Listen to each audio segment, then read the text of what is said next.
Elle m'a donné que marché.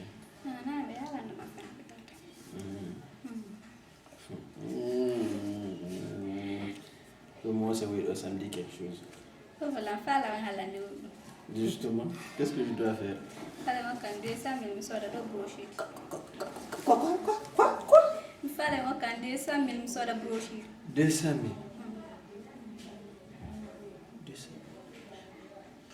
200 000 francs pour une brochure?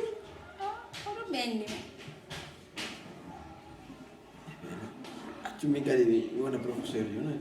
Comme ça, si à chaque fois je dois gagner 200 000 francs, une brochure, arrête. Arrête, faut que tu gagnes. Donc, tu es professeur. C'est mieux.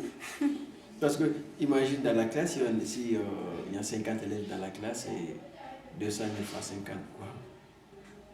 Ça fait une année de dépenses. 200 000 francs. Ok, problème là. Seulement, il y a concernant tes études. Mais probablement, il faut que tu te concentres sur les études. Ça y est, quand je le fais. C'est-à-dire, quand il a besoin que faire, j'assume.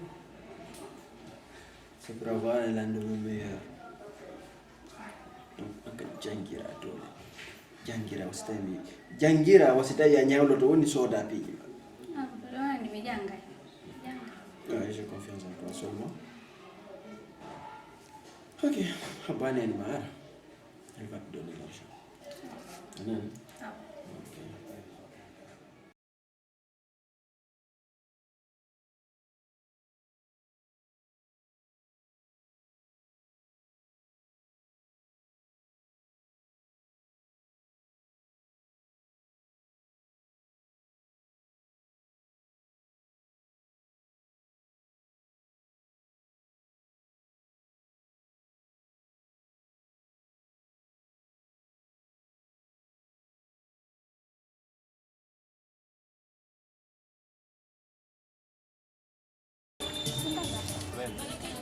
Ecco.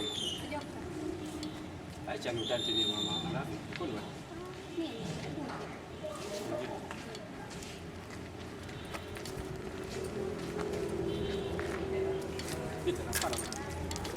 Ashe mitati ni marma ngala fetude. Ashe ata ni marora ma jobi jogaki. Ni revision.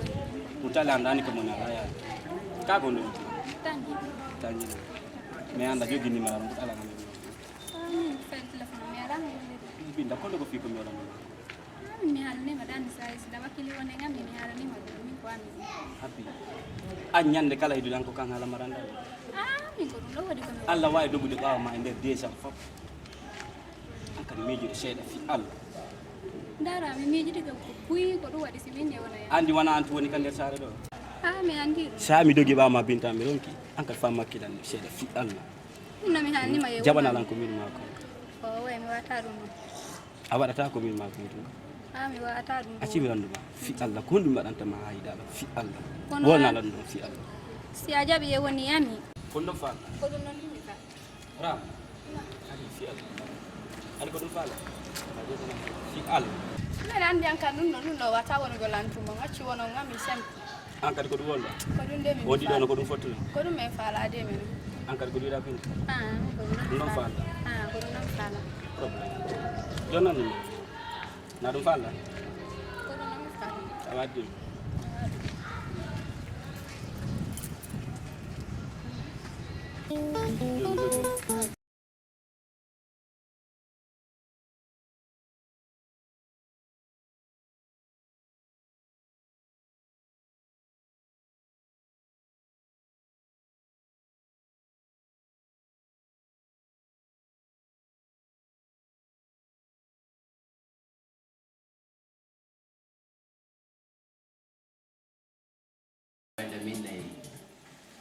waru yewtude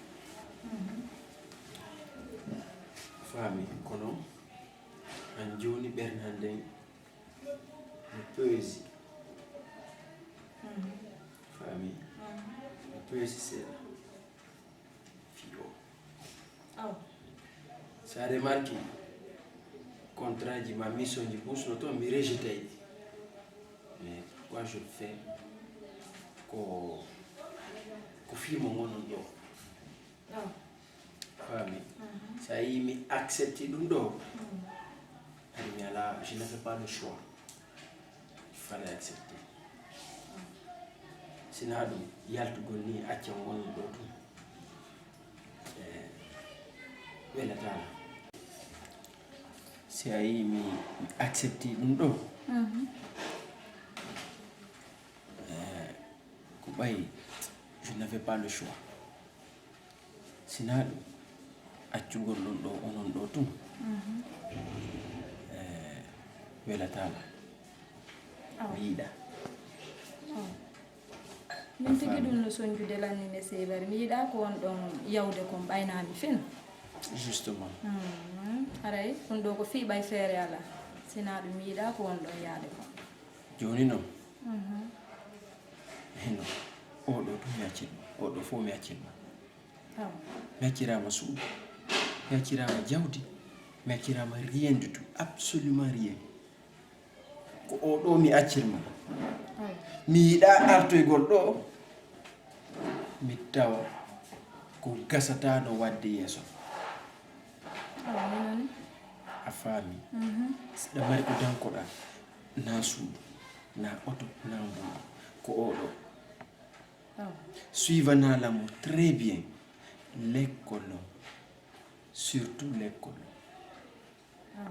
a faami yandi min kadi ko faali an ɗe fof ɗum awa mi nani probléme yo ala tawata ga ko tawata hara weltinta on ɓernde nden inchallah kala ko faala ɗon ɗon andi ko ɗum ɗon mi waɗata ko wi ɗon ɗon kon mi dankotoma hara so on hewtiti onon tigi on weltoto tawon ko noon faalira ɗon si Allah jaɓi Binta Nambaɗo. nani ko mi yewti ko an kadi mi alfinima nene ma mi anda sa nani pulaga mi yewti Nani baba. mi halfinima nene ma ko marɗa ɗo ko waɗa nder gawo ko tawata vraiment si mi arti mi tawti ɗum ɗo ara ɓernade no waali miɗo weltanma ko si a chomali ka lekko a waɗali bétise a yawaki goto Mi somata ko. si mindi mi alfinima nene ma mi ya waɗu ko o faalako na ya jaɓu o wullo kon fof mi mari donc milan considére ma comme ɓiɗɗo gorko a faami Baba. a nani Nani mi. a jaɓi Jaɓi. Kono neɓoyta ka baba. falsa mi ala neɓoyde Ɗon andi mi faalaka ko won ɗon ko yimde takko am baba mi faalaka e won takko am. allez s'il te plaît min même mi yiɗa yimgol takko welatala yimgol takko mais c'est comme ça On neɓata. waɗi mi ala neɓoyde Ɗo sagan so heɓana ɗum neɓoy.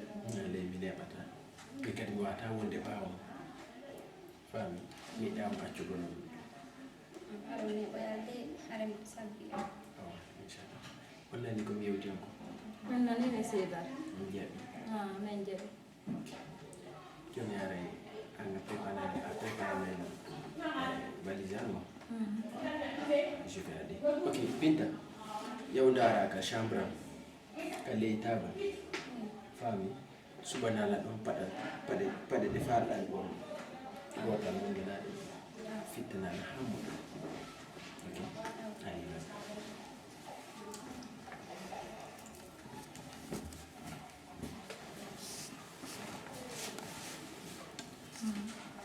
ɓayɗa andi woodi ko yewte hakkunde men woodi ko yewte hakkunde min e ɓiɗɗo men faami donc yo andi go a watta faalaka noon kadi ya waɗ ko andi a joni ɗuɗo musude joni kiɗuɗa lan ko hanki onani na ani gonma ɓay yeetino goɗɗo fuɗɗoto wolan gonma tum nawo an ɗaaɓi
ko way papa ma ala dan papa ma no do ko papa ma tu figirta Nung to nga de ka to mi ka no pa kita gidi. ay papa ma ala do a figira la dum do mi do andi sena do ko papa ma buru da yidude Oh, mama yo pe melando. Hankin kiki de mi no apel man ke papa beno dio. enge papa ma me yewti ne bata hare de arti hala ni lambe artay woni Ko kon do ber. be halna la nyalande benni non joni ne bata hare be arti salli Ako ko mi marambe. andi enge papa ma ka do fusko la hakunde mon ala Mi marana be kango be di kon si alla jab. Ande kiki de be ata kan. mi famali won iden habbibe bay be ni en habbobe den habbibe ka no Yo ni marana be ko be di ko. no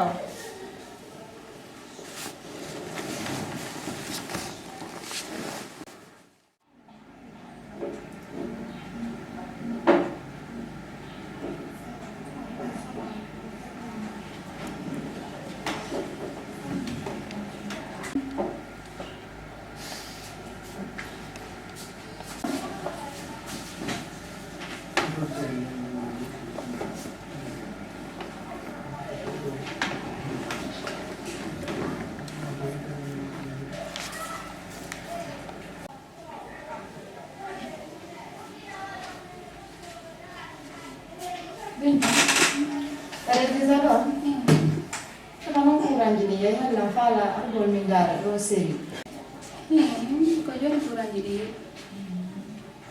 Ko dawa de do ko no wela lang ha bay dum do no wela papa ma.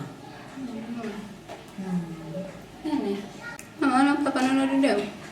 Ala la no do de min tigi. Ngani membe ala la no do de kono le hari dum do wa. Hari be no da. Min tigi dum do ani ni la. Hari dum do wo wirami. Ahin tigi ma pike dum do.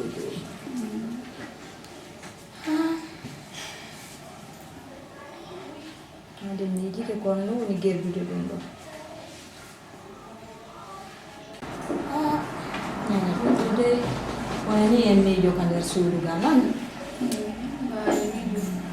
Bebi non be nebata. Mi dala no bide. Ani ni digam ni ani. Que la séance commence. Amenez-moi l'accusé à la barre. Allo? Oui.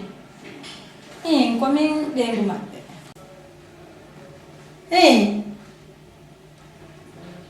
Hondu. Eh?